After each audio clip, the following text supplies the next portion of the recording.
welcome back to another episode of Off the Post. As always, like, comment and subscribe, it is very much appreciated and will help my channel in the long run. In today's episode, we're speaking about Aston Villa losing to PSG in the Champions League. I think we need to start off by praising PSG and what a fantastic job Luis Enrique has done in transforming his side.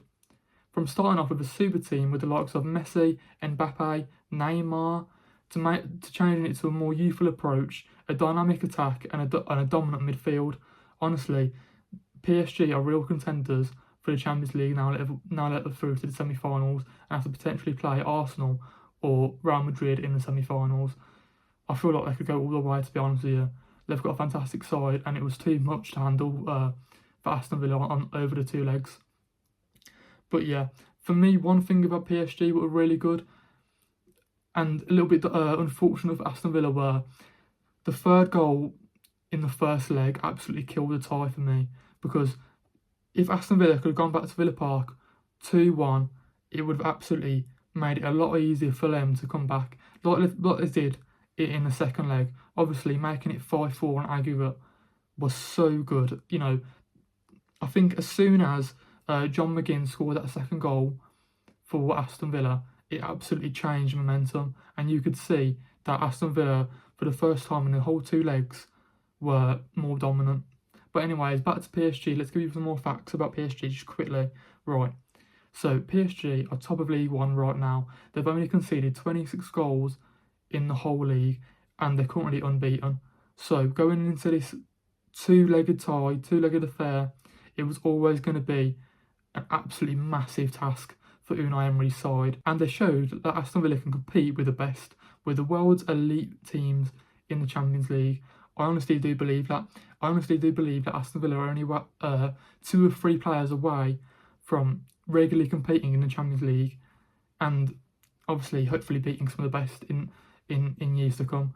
They've had games against Bayern Munich, Celtic, Club Brugge this year, where you thought they've put on a really good show here, and they've looked like the better teams. But I feel like PSG were probably one step too far. So, you know, going into the second leg, Unai Emery was obviously trying to change the mentality of his side, trying to tell everybody that it's only 2 goals in it. We can still come back. Villa can still come back and do their good stuff.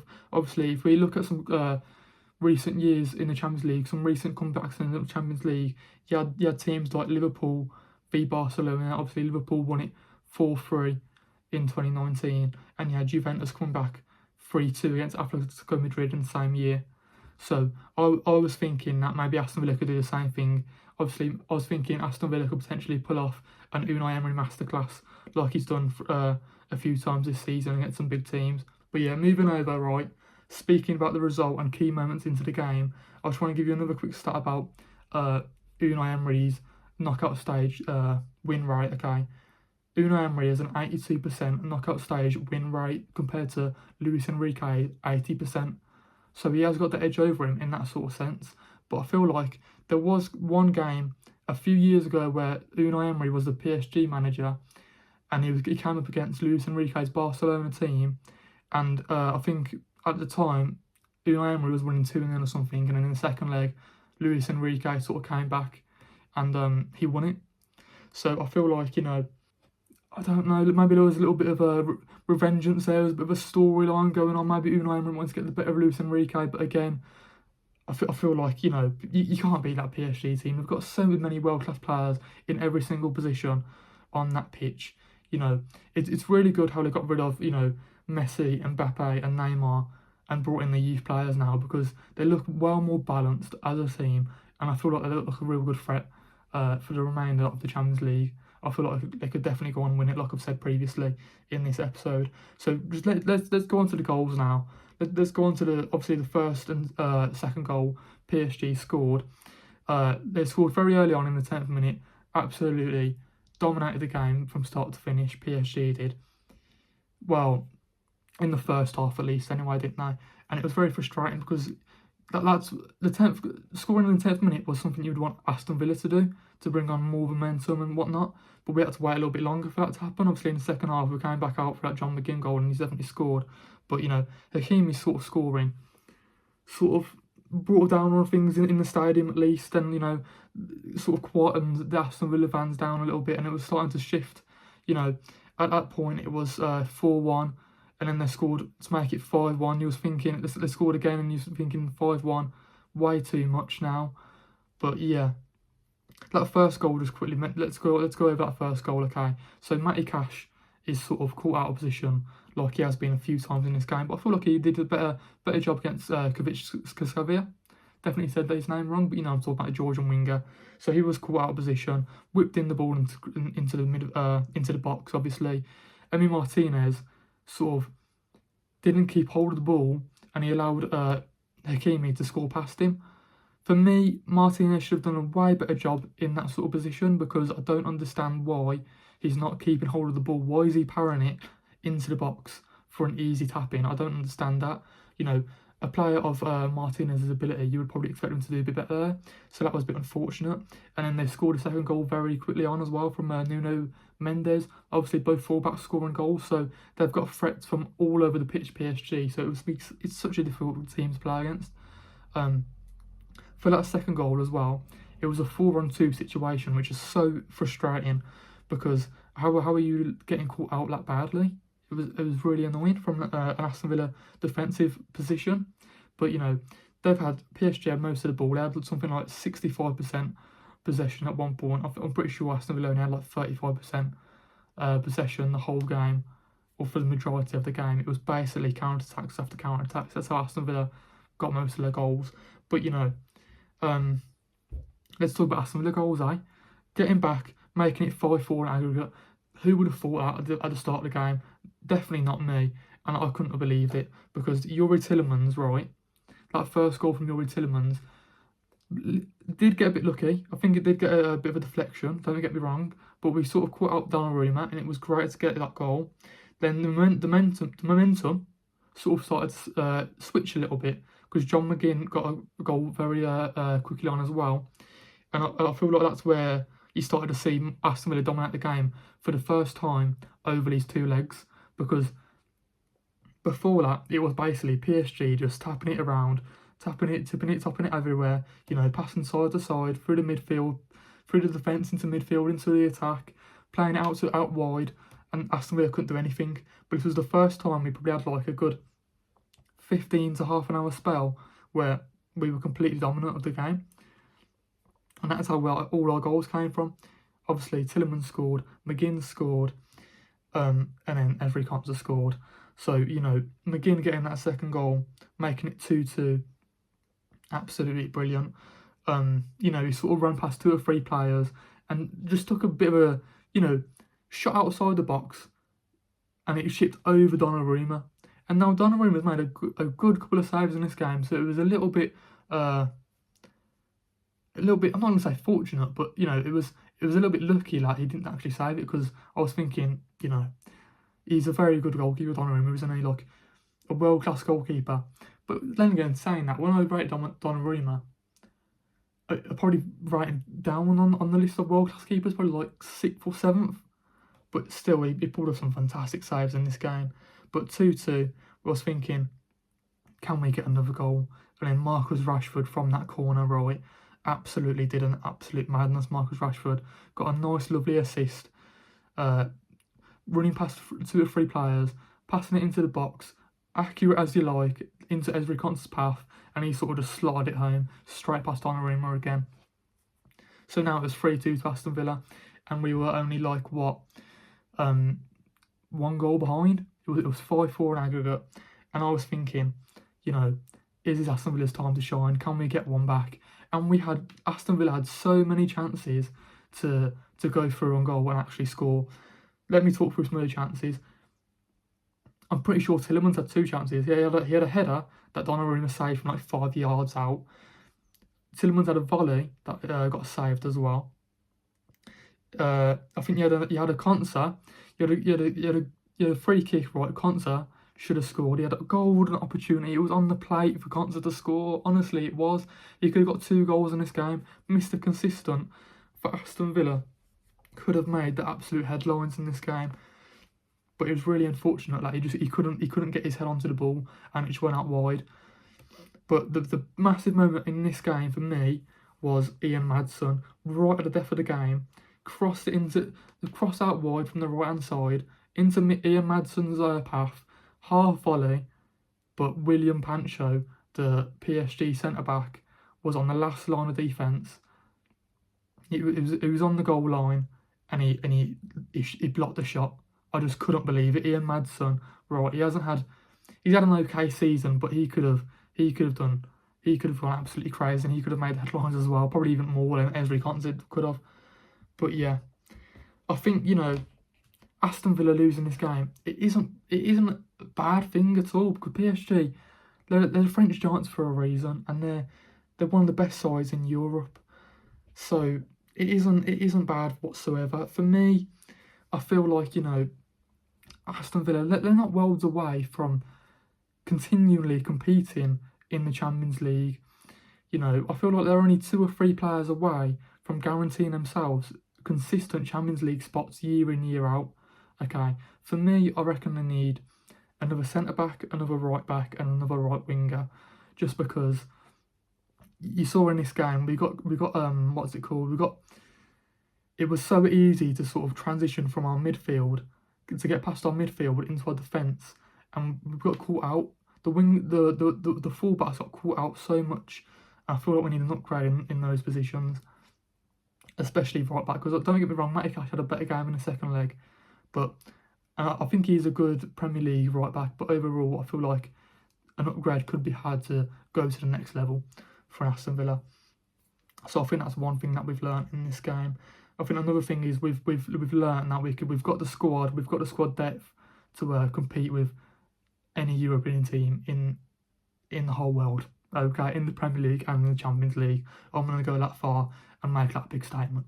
Okay, the spine of the squad is there. Just need 2 or 3 more players, which we're not far off. As always, the attack always goes down the left hand side through either Luca Digne, Jacob Ramsey, whoever else on left, John McGinn sometimes as well, obviously. One thing that I don't really understand is, why is John McGinn on the left and why is Morgan Rogers on the right? I don't like Morgan Rogers on the right hand side. I've said it a few times this season, but I just feel like he's less effective on that right hand side. Coming through when he first signed for Aston Villa, Unai Emery started him on that left hand side, and that's where he started to dominate, and that's where he started to make a name for himself. And obviously, John McGinn has played on the right hand side for Scotland, and that's where he's sort of scored a few goals for Scotland as well. So why not switch those 2 positions around? That's one thing that didn't really make sense to me.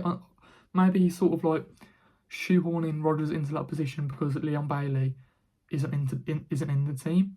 He's sort of coming back from injury or whatnot. So maybe that's one reason. But I just didn't like it. Youri Tielemans, though, one thing I like about Youri Tielemans is you can't really allow him that much time on the ball, because you know that Youri Tielemans, he's got an eye for a pass. He's going to pick out one of the strikers. He did it time and time again in this game. Spraying balls in behind to Marcus Rashford, and he's also done it in previous games. Dylan Watkins' goal against Southampton in the last game, Youri Tielemans sort of saw Ollie Watkins making it, running behind, sprayed the ball across, and the rest was history. Watkins scored that goal. And then again, the week before that as well, with Morgan Rogers, he sort of sprayed in that ball again to Morgan Rogers, and he sort of scored it, ran in behind and scored another goal. So against Nottingham Forest, obviously. So for me, Youri Tielemans has been one of our shining lights of this season. He's played the most minutes under Unai Emery as well, so you must rate him a lot. And I feel like he's going to be a key player moving forward. So I think that's another thing we've learned in this Aston Villa loss. I feel like we need to end off the video with discussing how the rest of the Aston Villa season is going to go. Because for me, I feel like they need to sort of, I feel like Unai Emery needs to change the mentality of the players now. Because, he needs to switch their minds onto the rest of the season, because they've got some big fixtures in the Premier League. They've got 6 games left to make sure they guarantee themselves a place in the Champions League next season by getting 5th, potentially, because, they've changed the rules now where 5th is a Champions League spot. So they need to do that. And then, obviously, the massive game the main focus of the rest of the season has to be that semi-finals of the FA Cup against Crystal Palace, because if we've got another trophy on our hands here, Aston Villa have another trophy on their hands, they could get the trophy for the first time in a long time. Now, I wouldn't rule out a few main key players leaving this summer. You know, I feel like, you know, Ollie Watkins has had a lot to deal with this season, with obviously John Duran at the start of the season, competing with him, trying to battle with their minutes out and whatnot. Obviously, Watkins won that one race battle. And then, obviously, Marcus Rashford signing in January to compete with Ollie Watkins. Rashford has sort of come in, sort of took his spot at the moment. So you might think, because maybe if we do sign Rashford in the summer, Ollie Watkins might say to himself, can I go on and compete and sign for a bigger team who might be challenging for the league? Maybe like Arsenal. Let's say if Arsenal come back in for Ollie Watkins and throw in a 65, 70 million offer in there, would Aston Villa accept that? I don't know. Maybe they might. And then I wouldn't rule out maybe like Leon Bailey leaving, because he hasn't been that impressive this season. I feel like his best form was probably under the year before, when he had Moussa Diaby next to him, because ever since he's left, he hasn't been great. He has had a few injuries this season, so it's maybe a bit harsh. I'm not too sure. But Boubacar Kamara as well, he's sort of out of contract. Obviously, there are talks that Aston Villa do want to keep him on and sign him up for another few years. But if some big teams sort of try and convince him to, you know, maybe join a top 6 team that are sort of more guaranteed, more maybe challenging for a title again. Maybe, I don't know, there were links early on with Arsenal as well. Well, I read those like a few weeks ago, so I'm not too sure if Arsenal are still interested or not. But maybe he might move if Aston Villa can't convince him to sign a new contract. But yeah, I feel like one major thing that I've learned is Aston Villa can actually compete with the big boys in the Premier League, in the Champions League. I feel like Unai Emery, he's a fantastic manager. I feel like he has got a few of his tactics wrong here and there. Like for me, I don't know why he keeps on bringing on I don't know why he keeps on substituting fullbacks. I don't know if anybody else has noticed this in the Premier League, but now that we've got that 5 sub rule in, like a lot of managers sub off left fullbacks, and I don't know why, because every time we do it, we always concede, or the other team get a lot of chances from the back of that. But either way, you know, bringing that result back to 5-4 on aggregate was absolutely fantastic. You can't fault Aston Villa's efforts. I feel like some of their defensive mistakes were probably their own fault, and they probably could have done better in the long run if you actually analyse it a bit more. But you know, I feel like that probably comes with maturity of playing against these world-class players, because again, you know, you've got a cliche of saying when you come up against Premier League strikers, they're clinical, they can absolutely damage you. It only takes 1 or 2 chances and they score a goal. But I feel like when you play against Champions League players, that goes up another level. And you're seeing it in these over these 2 legs, where the attackers and midfielders, they will take their chances for absolute days and they'll run away with it. I'm going to end off with some questions, because I like to do that. So, was it Aston Villa's fault they lost? Could they have done good to come back? Should they have came back? Should they have scored those goals? Do you think PSG will get through to the semi-final? Do you think PSG will get to the finals and potentially win it? Do you think PSG are contenders? And what do you think for Aston Villa for the rest of the season? Do you think they'll do good in the FA Cup? Do you think they'll beat Crystal Palace? Do you think they'll get through to the finals? All that sort of good stuff. I just want to say, you know, like, comment, subscribe. Thank you for everybody watching this. I've got a lot of support over on my socials, a lot of likes on YouTube as well, a lot of views on YouTube so far so good. All the support, I really appreciate all the support at the moment. It's only my 2nd video, so I'm sort of getting used to everything. You know, I might not be that good in front of a camera, speaking in front of a camera, but hopefully the more videos I release, the better I can become, the better analysis I can provide, and all that sort of good stuff. So yeah, thank you once again. Like, comment, and subscribe, and see you in the next video.